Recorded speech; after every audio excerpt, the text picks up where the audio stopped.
That's why it's so cool, man. Alright, I'll start this one.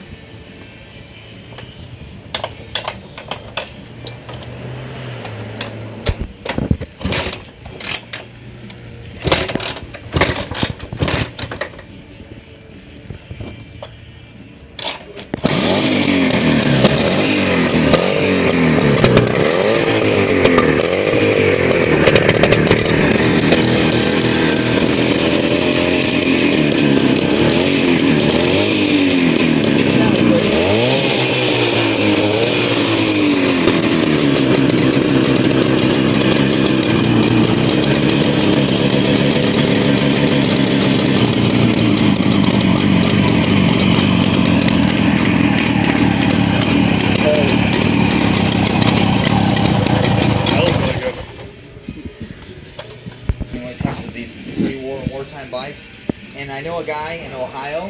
He's got two SB 500s. This is an NZ, and he wanted to buy this desperately.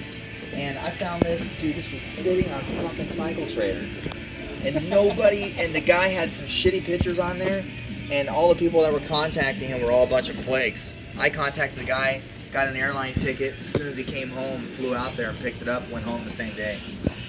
I said, I paid him the money, checked it out, went and had dinner with them, and then I'm like, all right, I'll send the truck on Monday. Monday morning it was picked up. This is, if I sell it, it's got to be like, I got to get between 17 and 20 grand for it. The odometer's original, the headlights original, the fucking logo's original. Look at this shock right here.